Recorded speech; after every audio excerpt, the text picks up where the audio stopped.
নারী ও মানুষ, নর ও মানুষ, সৃষ্টি মহান স্রষ্টার। কর্মগুণে আমরা মানুষ, নেই তো কোনো অহংকার। আসসালামু আলাইকুম। লাভেলো নিবেদিত মহিলাঙ্গনের আজকের পর্বে আপনাদের স্বাগতম। মহিলাঙ্গন এনটিভির একটি নিয়মিত পাক্ষিক অনুষ্ঠান। শুরুতেই আলোকপ্রভা। নারী ও মানুষ, নর ও মানুষ। আলোকপ্রভায় আজ স্টুডিওতে আমাদের সঙ্গে উপস্থিত আছেন প্রফেসর ডক্টর সালমা আইনি, শিক্ষক ও লেখক। আসসালামু আলাইকুম আপা। ওয়ালাইকুম আসসালাম রহমতুল্লাহি ওয়া বারাকাতুহু। আপা, আলোকপ্রভায় আমরা আল্লাহর সুন্দরতম নাম নিয়ে কথা বলি। ইতোমধ্যে আমরা অনেকগুলো আল্লাহর সুবহানাহু ওয়া তাআলার সুন্দরতম নাম নিয়ে কথা বলেছি।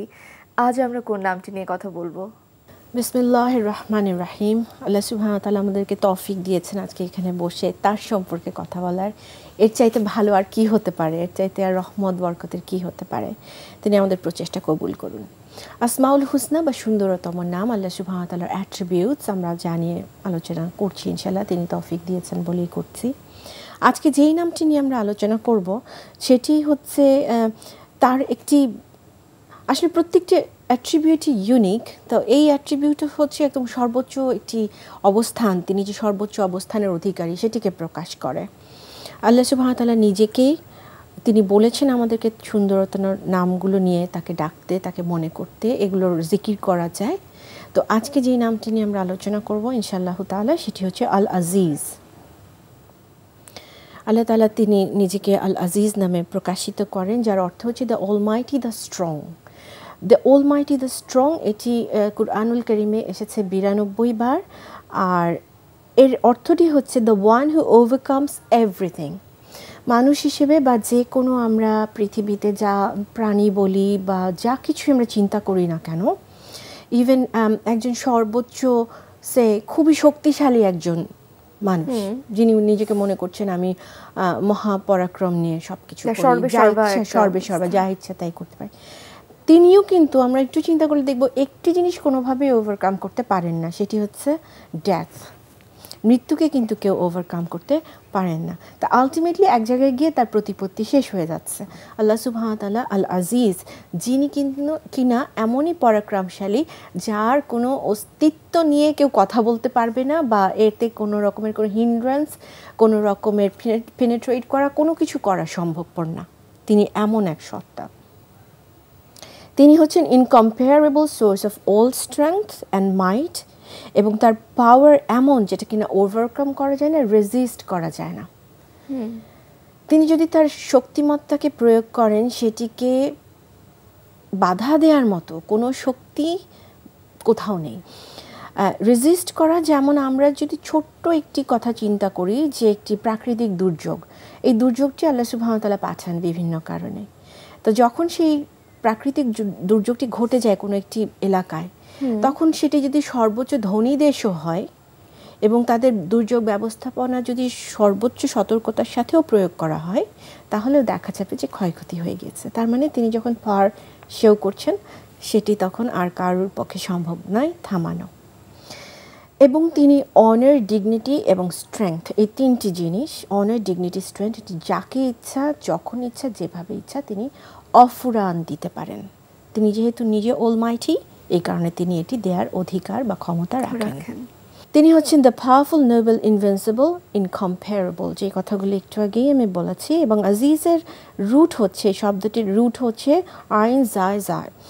আর এটা চারটা মেইন মিনিং আনে। সেটি হচ্ছে, প্রথমটি হচ্ছে to be mighty and powerful, দ্বিতীয়টি হচ্ছে noble and elevated, to be noble and elevated, সর্বোচ্চ স্থানে তিনি আছেন।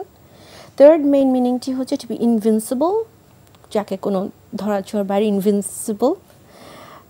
এবং চতুর্থটি হচ্ছে রেয়ার অ্যান্ড আনঅ্যাটেইনেবল। আমরা অনেক কিছু বলি না যে এর খুব রেয়ার কোয়ালিটি বা এই জিনিসটি খুব রেয়ার, তারপরে দেখা যাবে সেটির কোথাও না কোথাও একটি রেপ্লিকা রয়েছে। আল্লাহ সুবহানাহু ওয়া তাআলার সত্তার কোনো, উনি ছাড়া অদ্বিতীয় এবং আর কোনো কিছু, তিনি এতটা রেয়ার যে আর এর কোনো তুলনা আর করা যায় না। তো তাহলে এই আমরা জানলাম। আর লিঙ্গুইস্টিক্যালি আমরা যদি চিন্তা করি, বাই দ্য ওয়ে এই রুটটি এসেছে কুরআনুল কারীমে 119 বার আর 7টি ডিরাইভড ফর্মে।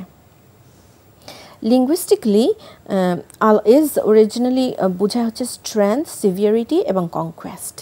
শক্তিমত্তা, সিভিয়ারিটি এটার সর্বোচ্চ অবস্থান, এবং জয়, বিজয় হবেই হবে, আল্লাহ সুবহানাহু ওয়া তাআলা বিজয়ী।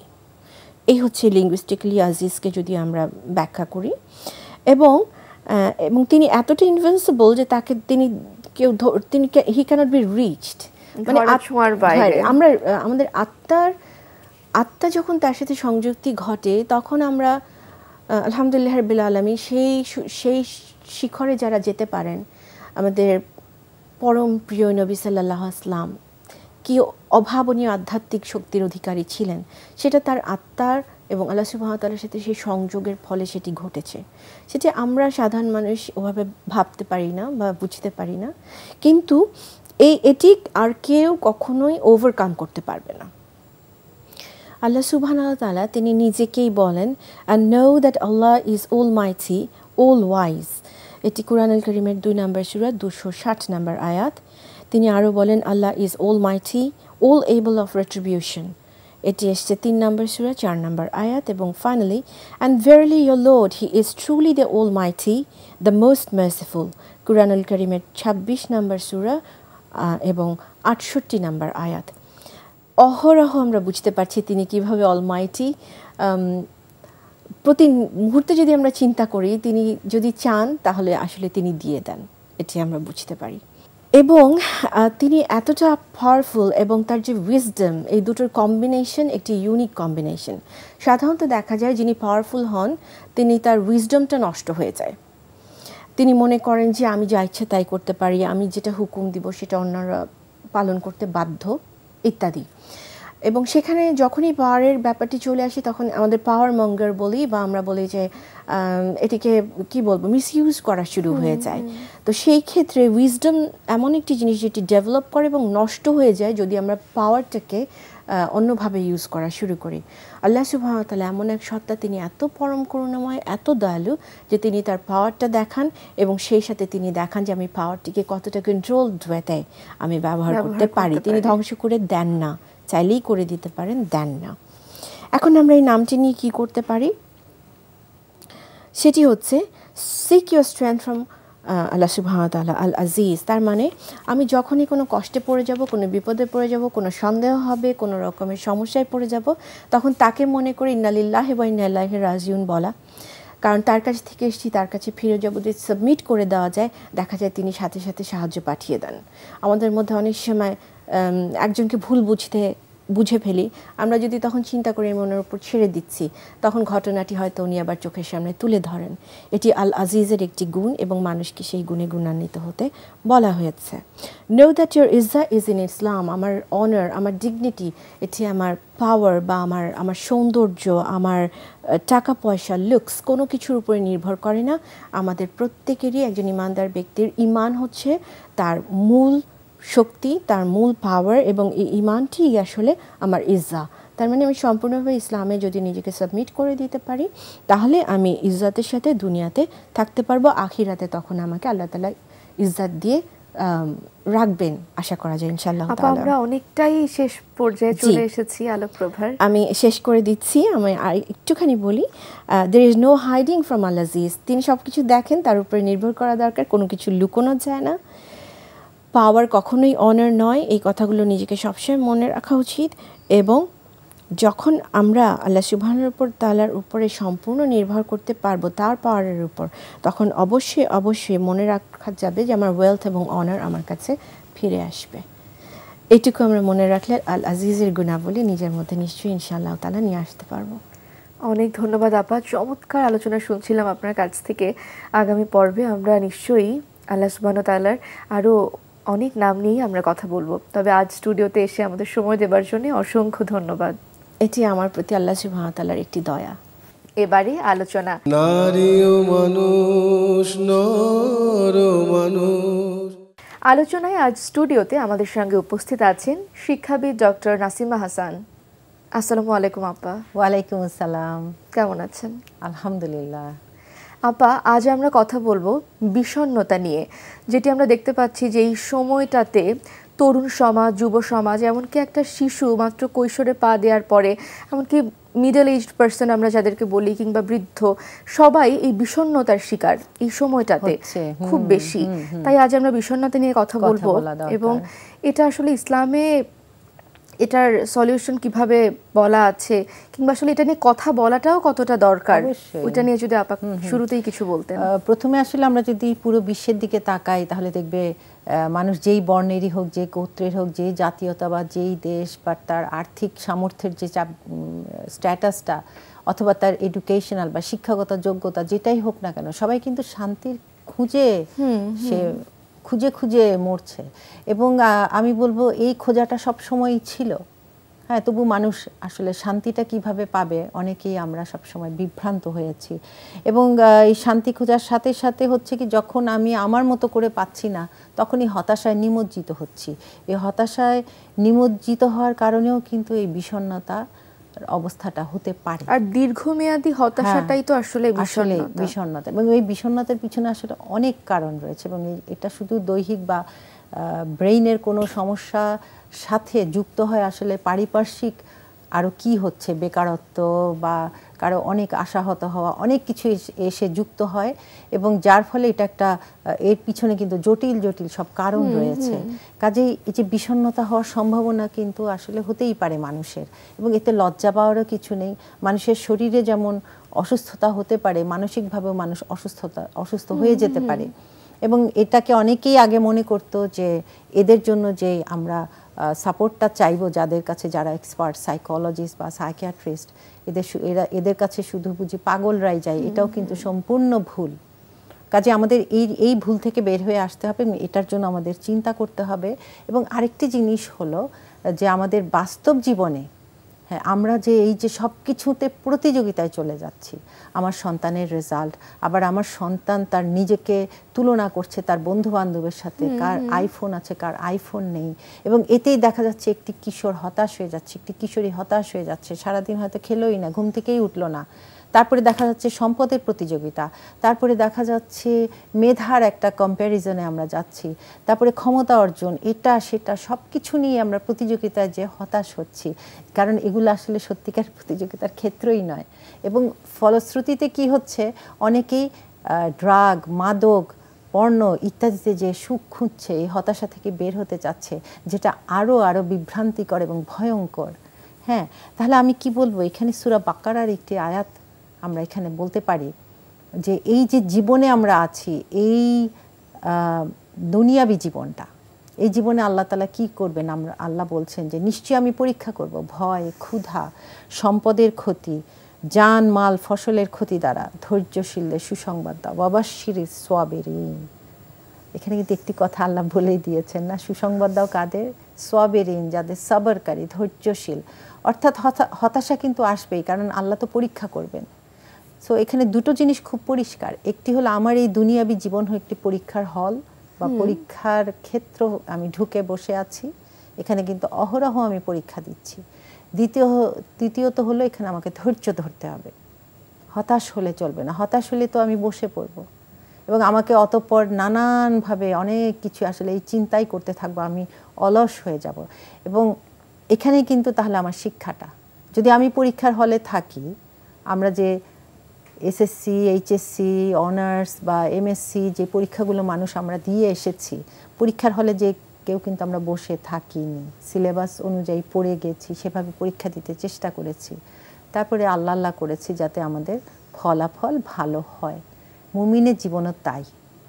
হ্যাঁ, তবে এখানে একটি সত্যিকারের তথ্য আমরা পাচ্ছি এখন, ওয়ার্ল্ড হেলথ অর্গানাইজেশন থেকে বলছে যে সামনে মানুষ কিন্তু আরও বিষণ্ণতা রোগে আক্রান্ত হবে, এবং এটার জন্য অবশ্যই আমাদের ইতিবাচক পদক্ষেপগুলো সবাইকে নিতে হবে, সেটা ধর্মীয় শিক্ষা থেকেও হোক, এবং আশপাশে অবশ্যই আমাদের সামাজিক, পারিবারিক সব কিছুর সাপোর্ট অনেক অনেক বাড়াতে হবে পরস্পরের প্রতি। আমরা কিন্তু যারা ধার্মিক বা সো-কল্ড যারা ধর্মকে আমরা ভালোবাসছি বলছি, তারাও কিন্তু বলি যে আমার দোয়া কবুল হয় না, আমার দোয়া কেন কবুল হচ্ছে না, এত দেরি কেন হচ্ছে, এই যে এটাই কিন্তু একটি হতাশার মূল কারণ হতে পারে। তারপরে কি অতি আকাঙ্ক্ষা, আমি কিন্তু যা চাইছি অনেক বেশি চাইছি, যেটা হয়তো এই দুনিয়াতে হওয়ার কথা নয়। হ্যাঁ, এগুলোর উত্তর কিন্তু আমার জানতে হবে। যেমন আল্লাহ বলছেন যে আমার দোয়া যেটা কবুল হয় না, বুঝতে হবে আল্লাহ সেখানে আমাকে মঙ্গল রেখেছেন। অর্থাৎ আল্লাহ যেখানে নো বলছেন, না বলছেন, সেটা আসলে কোনো না কোনোভাবে আল্লাহ আমাকে প্রোটেক্ট করছেন। এই বিশ্বাস কিন্তু আমাকে খুশি করবে, কিন্তু আমি তো সেখানে হতাশ হচ্ছি।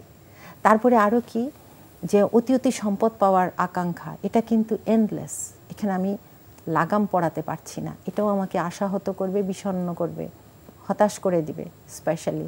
তারপরে এই যে আমি বললাম যে এই যে কম্পেয়ার, দুনিয়ার প্রতিযোগী, আলহাকুমুত তাকাসুর, নিশ্চয়ই মানুষকে অন্ধ করে রাখে, হাত্তা জুরতুমুল মাকাবির, কি অন্ধ করে রাখে? পারস্পরিক প্রতিযোগিতা।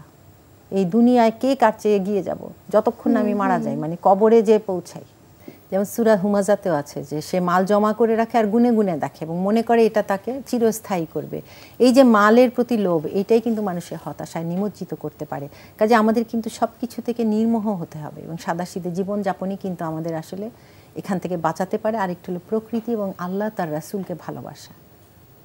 একেবারেই আপা, তাহলে আমরা যদিও বেশ কিছু উপায় শুনলাম, তারপরে যদি আমরা আরেকটু ব্রডার সেন্সে যাই যে প্রশান্তি লাভের উপায়টাকে মানে একটা ডেইলি লাইফে নিয়ে আসার জন্য, যাচ্ছে আমি আস্তে আস্তে প্র্যাকটিসটা শুরু করলাম, ওটা কেমন করে সম্ভব? হ্যাঁ, যেমন ধরো প্রথমে আমি বলবো যে নিজেকে নিজে সবসময় বলা আমি আল্লাহর খলিফা, আল্লাহর খলিফা, এবং এটা আমার একটা পদমর্যাদা, এটা আমি উপভোগ করা উচিত যে আল্লাহ আমাকে এই পদমর্যাদায় দিয়েছেন।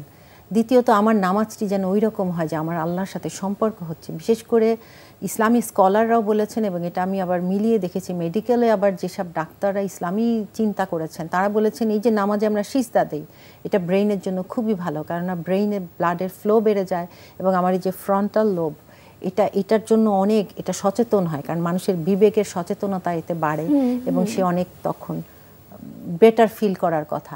আরেকজন স্কলার বলেছেন সূরা দুহা বারবার চিন্তা করা, এবং এটার তাফসিরি ওয়েবসাইটে পাওয়া যায় এবং খুবই সুন্দর, যেখানে আছে বলা লা আখিরাতু খায়রুল লাকা মিনাল উলা, আমার জীবনে যা কিছু আসুক না কেন ভাবতে হবে আমার পরবর্তী জীবন নিশ্চয়ই আরও ভালো দিবেন আল্লাহ সুবহানাহু ওয়া তাআলা। কাজে নামাজকে অনেক সুন্দর করা, বারবার জিকির করা, কারণ আল্লাহ বলেছেন কি আল্লাহর জিকিরে হৃদয় প্রশান্ত হয়, সূরা রাদে আছে, এবং মানব সেবা করা, এর চেয়ে বড় খুশির কিছু নাই, অন্যের মুখে হাসি ফোটানো।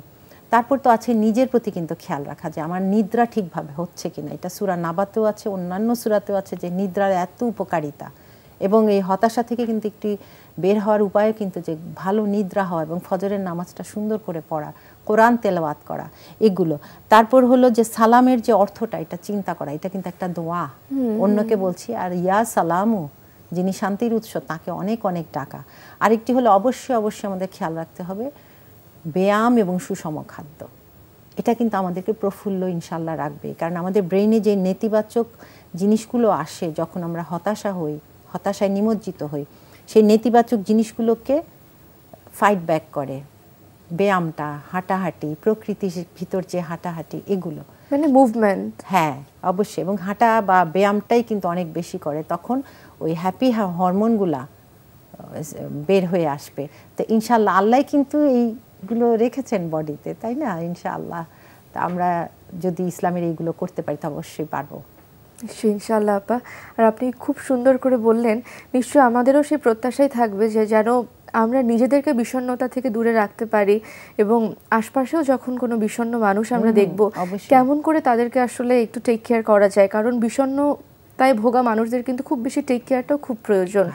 কারণ দেখা যায় আমরা আসলে আর আমরা তো আসলে মনটাকেই খুব বেশি এড়িয়ে যাই, আমরা একদম গুরুত্ব দেই না মন কেমন আছে, তো ওই মনটাই আসলে দীর্ঘমেয়াদে গিয়ে বিষণ্ণতায় ভুগে যায়। আর যেটা থেকে দেখা যায় অনেক সময় সাইকোসোম্যাটিক ডিসঅর্ডার গুলো হয়ে যায়, যে মানে সাইকি আমার মন খারাপ থাকায় সোম্যাটো শরীরের বিভিন্ন রকম রোগ দেখা দেয়, এবং সেই জন্য আসলে অনেক সময় মেডিকেল সায়েন্সটাও ভীষণভাবে দরকার, যে খুব গুরুত্বপূর্ণ মানে বা খুব বেশি যদি মানে বিপর্যস্ত অবস্থা হয়, আপা যেটা বলছিলেন যে সাইকিয়াট্রিস্ট অথবা সাইকোলজিস্ট, এবং ওনাদেরও কিন্তু এখন ডিমান্ড খুব বেশি হবে এই যুগে সাইকোলজিস্ট, কাউন্সিলর যারা, সাইকিয়াট্রিস্ট, তাদের। এবং আমি বলবো যে বর্তমানে কিছু নিয়মও যদি আমরা পালন করি, নিজের যত্ন নেওয়া, ঠিকভাবে ঘুমানো, এমনকি যে রাসূলুল্লাহ সাল্লাল্লাহু আলাইহি ওয়াসাল্লাম চুলকে পরিপাটি করতেন, এটারও কিন্তু অনেক অনেক প্রভাব আছে এগুলো। কারণ এই যে মাথায় চলাচল, রক্তের চলাচল অনেক সুন্দর হয়। তারপরে এই যে মাসাজ নেওয়া, তারপর শুধু সেটা না, ইতিবাচক বন্ধু বান্ধব আত্মীয় দ্বারা পরিবেষ্টিত থাকা, শুধু সেটা নয় যে এটা আমার দুঃখ শেয়ারও করা। হ্যাঁ, তারপরে আমি সবাইকে খুশি করতে পারবো না, এইটা নিজেকে বোঝানো, এটা বোঝালেও কিন্তু হবে তখন। এবং আমার নীতি থাকবে আমি আল্লাহ এবং তার রাসূলকেই শুধু খুশি করব, আমি সবাইকে খুশি করতে পারবো না। আমাকে কিন্তু মানুষ কথা শোনাবে, এতে হতাশে বসে পড়লে হবে না। কাজে এটাও কিন্তু যারা খুব অনেস্ট তাদের এই প্রবলেমগুলো হয়। সেটাই আসলে এভাবে নিজের মধ্যে ওই দৃঢ়চেতা মনোভাবটা খুব দরকার। এটা খুব ভালো যে মুড সুইং, এটাকে যুক্তি দিয়ে বোঝানো যে আমার মুড উঠানামা করছে, বা আমি রেগে যাচ্ছি, বা আমি খুব দুঃখ পাচ্ছি, কেন পাচ্ছি, এটা দরকার নাই, বা এটা কিছু না, আমি লেট গো। হ্যাঁ, এইভাবে নিজেকে বারবার বোঝানো।